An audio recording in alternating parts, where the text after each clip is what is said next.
ಈ ದಲಿತರನ್ನ, ಶೋಷಿತ ವರ್ಗದವರನ್ನ, ಅಲ್ಪಸಂಖ್ಯಾತರನ್ನ ಬಿಡ್ತಾರಾ ನೀವು?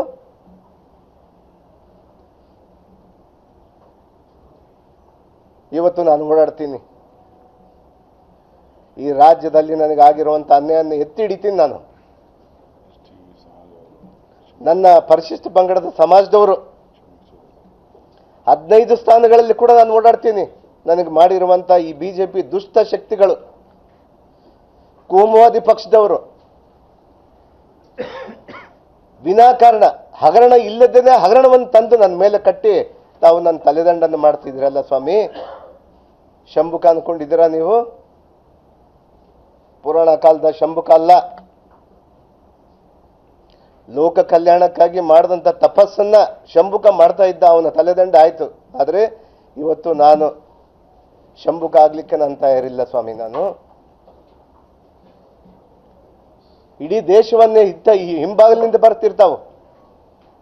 ಈ ರಾಜ್ಯದಲ್ಲಿ ಪ್ರತಿ ಬಾರಿ ಸರ್ಕಾರ ಮಾಡಿದಂಥ ಸಂದರ್ಭದಲ್ಲಿ ಕೂಡ ತಾವು ಹಿಂಬಾಗಿಲಿನಿಂದ ಬಂದಿರೋದು. ಈ ರಾಜ್ಯ ಯಾವತ್ತೂ ಕೂಡ ನಿಮಗೆ ಸರ್ಕಾರ ಪೂರ್ಣ ಪ್ರಮಾಣದಲ್ಲಿ ಸರ್ಕಾರ ಕೊಡೋದಿಲ್ಲ. ನಮ್ಮ ರಾಜ್ಯ ಅಂತ ಬುದ್ಧಿವಂತರ ನಾಡಾಗಿದೆ ಇವತ್ತು. ಅಂತ ಒಂದು ಬುದ್ಧಿವಂತರ ನಾಡಲ್ಲಿ ಕೂಡ ಇರೋ ಪಕ್ಷದವ್ರನ್ನ, ಬೇರೆ ಮಕ್ಕಳನ್ನ ಕರ್ಕೊಂಡು ಹೋಗಿ ತಾವು ಸಂಸಾರವನ್ನು ನಡೆಸುವಂಥದ್ದು ತಾವು ಮಾಡ್ಕೊತಾ ಇದ್ದೀರಿ. ಬೇರೆ ಪಕ್ಷದಿಂದ ಗೆದ್ದಂಥವ್ರನ್ನ ತೆಗೆದುಕೊಂಡು ಹೋಗಿ ತಾವು ಸರ್ಕಾರವನ್ನು ರಚನೆ ಮಾಡಿ 40% ಲೂಟಿಯನ್ನು ತಾವು ಮಾಡಿದ್ದೀರಿ ಇವತ್ತು. ಇಂಥದನ್ನೆಲ್ಲ ಬೆಳಕು ಚೆಲ್ಲಬೇಕಂದ್ರೆ ನನಗೆ ಸದನದಲ್ಲಿ ಅವಕಾಶ ಮಾಡಿಕೊಡ್ಲಿಲ್ಲ ತಾವು. ಇವತ್ತು ಈ ಸದನದ ಮೂಲಕ, ಈ ಮಾಧ್ಯಮದ ಮೂಲಕ ನಾನು ಹೇಳ್ತಾ ಇದ್ದೀನಿ, ಮಾನ್ಯ ಮುಖ್ಯಮಂತ್ರಿಯವರು CLP ಇಂದ ಹಿಡಿದು ಪ್ರತಿ ಸಂದರ್ಭದಲ್ಲಿ ಡೆಲ್ಲಿಯಿಂದ ಹಿಡಿದು ಗಲ್ಲಿವರೆಗೂ ಕೂಡ ನಾಗೇಂದ್ರ ತಪ್ಪು ಮಾಡಲಿಲ್ಲ ಅನ್ನುವಂಥ ವಿಚಾರವನ್ನು ಹೇಳಿದ್ರು. ನಮ್ಮ ವರಿಷ್ಠರ ಗಮನಕ್ಕೂ ತೆಗೆದುಕೊಂಡು ಬಂದರು.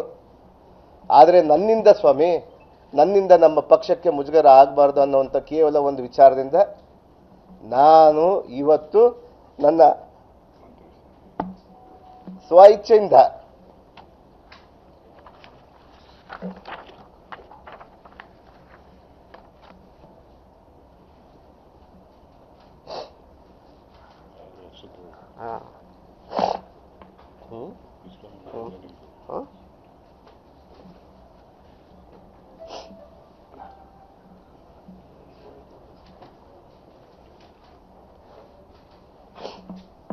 ನನ್ನ ಸ್ವ ಇಚ್ಛೆಯಿಂದ ನನ್ನ ರಾಜೀನಾಮೆಯನ್ನು ನಾನು ನನ್ನ ಮುಖ್ಯಮಂತ್ರಿಯವರಿಗೆ ನಾನು ಕೊಡ್ತಾ ಇದ್ದೀನಿ. ನಾನು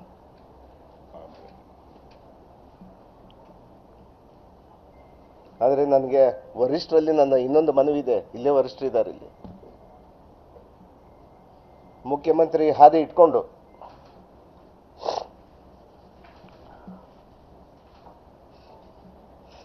ನನಗೆ ಆಗಿರುವಂಥ ಅನ್ಯಾಯವನ್ನು ನಾನು ಮನವಿ ಮಾಡ್ತಾ ಇದ್ದೀನಿ ನಮ್ಮ ವರಿಷ್ಠರ ಜೊತೆಗೆ. ನಮ್ಮ ಖರ್ಗೆಜಿ ಸಾಹೇಬರಾಗಿರ್ಬೋದು, ರಾಹುಲ್ ಗಾಂಧೀಜಿಯವರಾಗಿರ್ಬೋದು, ಮಾನ್ಯ ನಮ್ಮ ಮಾಜಿ ಮಂತ್ರಿಗಳಾದ ಸಿದ್ದರಾಮಯ್ಯ ಸಾಹೇಬರಾಗಿರ್ಬೋದು, ನಮ್ಮ ಮುಖ್ಯಮಂತ್ರಿ ಆಗಿರ್ಬೋದು, ಮತ್ತು ಎಂಟೈರ್ ನಮ್ಮ ಇರುವಂಥ ಎಲ್ಲ ವರಿಷ್ಠರಿಗೆ, ಮುಖ್ಯವಾಗಿ ನಮ್ಮ ವೇಣುಗೋಪಾಲ್ ಸರ್ ಅವರಾಗಿರ್ಬೋದು, ಸುರ್ಜೇವಾಲಾ ನಮ್ಮ ಇನ್ಚಾರ್ಜ್ ಜನರಲ್ ಸೆಕ್ರೆಟರಿ ಆಗಿರುವಂಥ ನಮ್ಮ ಸುರ್ಜೇವಾಲಾ ಸಾಹೇಬ್ರಿಗಾಗಿರ್ಬೋದು, ಅವರಿಗೆಲ್ಲ ಕೂಡ ನಾನು ಕೈ ಜೋಡಿ ಮನವಿ ಮಾಡ್ಕೊತಾ ಇದ್ದೀನಿ. ನನಗೊಂದು ಅವಕಾಶ ಕೊಡಿ.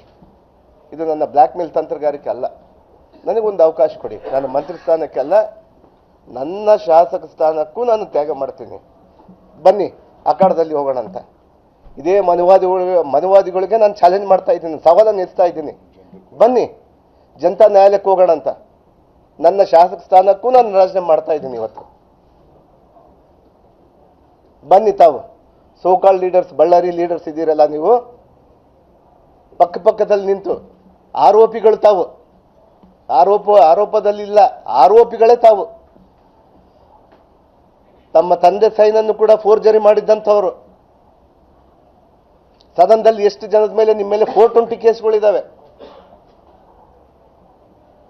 ನಮ್ಮ ಬಳ್ಳಾರಿ ಜಿಲ್ಲೆಯ ಸಲುವಾಗಿ ಇವತ್ತು ಸೋಕಾಲ್ ಲೀಡರ್ಸ್ ಆಗಿರುವಂಥ ಇವತ್ತು ಬಿಜೆಪಿ ನಾಯಕರಿಗೆ ನಾನು ಸವಾಲನ್ನು ಎತ್ತಾ ಇದ್ದೀನಿ.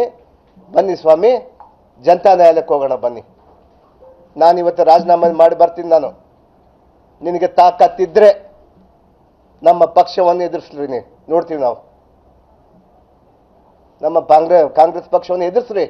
ಒಂದು ಸುಳ್ಳನ್ನು ಇಟ್ಕೊಂಡು ತಾವು ಪಾದಯಾತ್ರೆ ಮಾಡ್ಕೊಂಡು ಬರ್ತಾ ಇದ್ರಲ್ಲ ಸ್ವಾಮಿ. ನಮ್ಮ ಮುಗ್ಧ ಜನರು ಯಾರು ಕೂಡ ಮುಗ್ಧರಿಲ್ಲ ಇವಾಗ.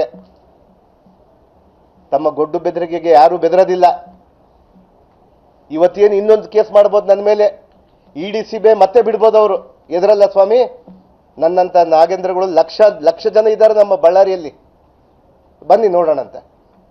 ನಾನು ರಾಜೀನಾಮೆ ಮಾಡ್ತೀನಿ, ಇವತ್ತು ಜನತಾ ನ್ಯಾಯಾಲಯಕ್ಕೆ ಇಡೋಣ ಅಂತ. ನನ್ನ ತಪ್ಪಾಗಿದ್ರೆ ನಾನು ಸೋಲ್ತೀನಿ. ಇವತ್ತು ನನ್ನ ನೇರ ಸವಾಲು ಆಗ್ತಾ ಇದ್ದೀನಿ ನಾನು. ಇವತ್ತೇನು ರೆಡ್ಡಿ ರಾಮುಲು ಅಂತೇಳಿ ಬಲಿಷ್ಠರು ಬಿಜೆಪಿಯಲ್ಲಿ ಕುತಂತ್ರಿಗಳಂತೇಳಿ ನೀವು ಹೇಳ್ತಾ ಇದ್ರಲ್ಲ, ತಮ್ಮ ಕುತಂತ್ರದಿಂದ ನನಗೆ ಏನು ಮಾಡಿದ್ರಿ ಅಂತೇಳಿ ನನಗೆ ನೋವಿದೆ. ನನಗೆ ಬನ್ನಿ ಸ್ವಾಮಿ, ನಾನು ರಾಜೀನಾಮೆ ಮಾಡ್ತೀನಿ. ರಾಮುಲು ಅಣ್ಣ ಬಾ ಅಣ್ಣ, ನೀನೇ ಬಾ. ನಾನು ಹಗರಣ ಮಾಡಿಬಿಟ್ಟಿದ್ದೀನಿ. 187 ಕೋಟಿ ಯಾರ್ಯಾರಿಗೋ ಕೊಟ್ಟಿದ್ದೀನಿ. ರಾಹುಲ್ ಗಾಂಧೀಜಿ ಅವ್ರ ಮನೆಗೆ ಕಳಿಸಿದ್ದೀನಿ, ಇನ್ನೊಬ್ಬರು ಕಳಿಸಿದ್ದೀನಿ ಅಂತ ಹೇಳ್ತೀಯಲ್ಲಪ್ಪ. ಬಾ ನ್ಯಾಯಾಲಯಕ್ಕೆ ಹೋಗೋಣ, ಬಾಪ್ಪ, ಜನತಾ ನ್ಯಾಯಾಲಯಕ್ಕೆ ಬಾ. ನೀನು ಸವಾಲನ್ನು ಸ್ವೀಕಾರ ಮಾಡ್ಬೇಕು. ನಾನು ನಮ್ಮ ವರಿಷ್ಠರಲ್ಲಿ ನಾನು ಮನವಿ ಮಾಡ್ಕೊಂತೀನಿ. ನಾನು ಒಂದು ಸುಳ್ಳನ್ನು ಹೇಳಿ ತಮ್ಮ ಬೇಳೆ ಬೇಯಿಸ್ಕೊಳ್ಳಿಕ್ಕೆ ಬಳ್ಳಾರಿ ಜನರ ಮುಗ್ಧ ಜನರನ್ನ, ಬಳ್ಳಾರಿಯಲ್ಲಿ ಈಗಾಗಲೇ ಕೂಡ ತಾವು ರಿಜೆಕ್ಟ್ ಪೀಸ್ಗಳು, ಚಲಾವಣೆ ಇಲ್ಲದ ನಾಣ್ಯಗಳು ತಾವು ಅದನ್ನ ಮನದಲ್ಲಿ ಇಟ್ಕೊಂಡು ಇವತ್ತು ನನ್ನ ಮೇಲೆ ವಿನಾಕಾರಣ ಮಾಡ್ತಾ ಇದ್ದಾರೆ ಸ್ವಾಮಿ. ನನಗೊಂದು ನ್ಯಾಯ, ನಿಮಗೊಂದು ನ್ಯಾಯನಾ? ಒಂದು ಬಾರಿ ಅಲ್ಲ, 2 ಬಾರಿ ಚೀಮಾರಿ ಹಾಕಿದ್ದಾರೆ. ನಿಮಗೆ ಗೊತ್ತಾ? ಬನ್ನಿ ಸ್ವಾಮಿ, ತಾವು ಬನ್ನಿ. ಪಕ್ಕದಲ್ಲಿ ಯಾರ್ಯಾರಿಗೋ ನಿಂತು ಚೀಟಿಗಳು ಕೊಡೋದಲ್ಲ. ಇದನ್ನ ಹೇಳಿ, ಅದನ್ನ ಹೇಳಿ, ಇಲ್ಲ ಸಲ್ಲದನ್ನ ಹೇಳಿ ಅಂತೇಳಿ. ಬನ್ನಿ, ನಾನು ಅಖಾಡ ಕೀಳಿಲಿಕ್ಕೆ ನಾನು ರೆಡಿ ಇದ್ದೀನಿ. ನಮ್ಮ ವರಿಷ್ಠರಲ್ಲಿ ನಾನು ಮನವಿ ಮಾಡ್ಕೊತಾ ಇದ್ದೀನಿ. ನಾನು ಈ ದೇಶದಲ್ಲಿ ಜನತಾ ನ್ಯಾಯಾಲಯಕ್ಕಿಂತ ಯಾವ ನ್ಯಾಯಾಲಯ ಕೂಡ ದೊಡ್ಡದಲ್ಲ. ನನಗೆ ಮುಕ್ತ ಕಂಠದಲ್ಲಿ ನಾನು ಹೇಳ್ತೀನಿ, ನ್ಯಾಯಾಲಯದಲ್ಲಿ ನನಗೆ ಜಯ ಸಿಗುತ್ತಂತೇಳಿ ಹೇಳ್ತಾ ಇದ್ದೀನಿ. ನಾನು ಈ ನ್ಯಾಯಸ್ಥಾನದ ಮೇಲೆ ನಂಬಿಕೆ ಇದೆ ನನಗೆ. ಈ ಕೇಸಲ್ಲಿ ನಾನು ಸಂಪೂರ್ಣವಾಗಿ ಆರೋಪ ಮುಕ್ತನಾಗಿ ಬರ್ತೀನಿ ಅಂತೇಳಿ ಬಹಳ ದೊಡ್ಡ ನಂಬಿಕೆ ಇದೆ ನನಗೆ. ಅದು ನಮ್ಮ ಪಕ್ಷದವರಿಗೂ ಗೊತ್ತಿದೆ ಸ್ವಾಮಿ. ಅದನ್ನು ಬಿಟ್ಟು ಇಲ್ಲ ಸಲ್ಲದ ಕಾರಣಗಳಿಂದ ತಾವು ಏನು ಇವತ್ತು ಇಂಥ ಕೆಲಸನ್ನ ನೀಚ ಕೆಲಸಕ್ಕೆ ಮಾಡಕ್ಕೆ ಹೊಂಟಿದ್ದೀರಲ್ಲ, ತಮಗೆ ಒಳ್ಳೇದಾಗಲ್ಲ ಅನ್ನುವಂಥ ವಿಚಾರವನ್ನು ನಾನು ತಿಳಿಸ್ಲಿಕ್ಕೆ ನಾನು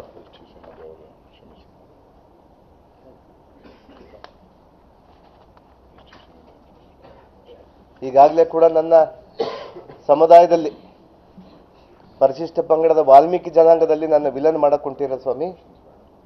ಆಗಲ್ಲ ಸ್ವಾಮಿ. ನಮ್ಮ ಸಮಾಜದವರು ಎಚ್ಚೆತ್ತುಕೊಂಡಿದ್ದಾರೆ. ಈ ದೇಶಕ್ಕೆ, ಈ ಪ್ರಪಂಚಕ್ಕೆ ರಾಮಾಯಣ ಬರುವಂತ ನಮ್ಮ ಸಮಾಜ ಸ್ವಾಮಿ. ರಾಮಾಯಣ ಬರೆದು ರಾಮ ಯಾರು ಅನ್ನೋಂಥ ತೋರಿಸಿರುವಂಥ ಸಮಾಜ. ಆ ಸಮಾಜ ಯಾರು ಒಳ್ಳೆಯವರು ಯಾರು ಕೆಟ್ಟವರು ಅಂತೇಳಿ ನೋಡಿದ್ದಾರೆ ಸ್ವಾಮಿ.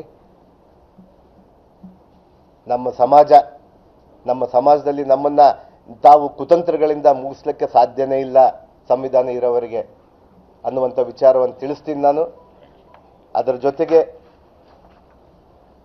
ಇವತ್ತು ನಾನು ಕೆಲವ್ರನ್ನ ಈ ಸಂದರ್ಭದಲ್ಲಿ ನೆನೆಸಲೇಬೇಕಾಗುತ್ತೆ. ಇವತ್ತು ನಮ್ಮ ಮುಖ್ಯಮಂತ್ರಿಗಳು ಇಡೀ ಸದನದಲ್ಲಿ ಪ್ರತಿಯೊಂದು ಸಂದರ್ಭದಲ್ಲಿ ನಾನು ತಪ್ಪಿತಸ್ಥ ಅಲ್ಲ ಅನ್ನುವಂಥದ್ದನ್ನ ಬಹಳಷ್ಟು ಪ್ರಮಾಣದಲ್ಲಿ ಕೂಡ ಅವರು ಹೇಳ್ಕೊಂಡು ಬಂದರು. ಅವ್ರಿಗೂ ಧನ್ಯವಾದಗಳನ್ನು ಹೇಳ್ತೀನಿ. ಮತ್ತು ನಮ್ಮ ವರಿಷ್ಠರಾದಂಥ ಮಲ್ಲಿಕಾರ್ಜುನ್ ಖರ್ಗೆ ಸಾಹೇಬರು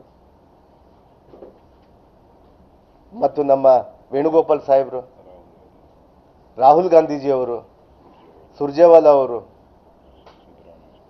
ಮತ್ತು ನಮ್ಮ ಮಾಜಿ ಮುಖ್ಯಮಂತ್ರಿಗಳಾದ ಸಿದ್ದರಾಮಯ್ಯ ಸಾಹೇಬರು, ನಮ್ಮ KPCC ಅಧ್ಯಕ್ಷರಾಗಿರುವಂತಹ ಹರಿಪ್ರಸಾದ್ ಸಾಹೇಬರು,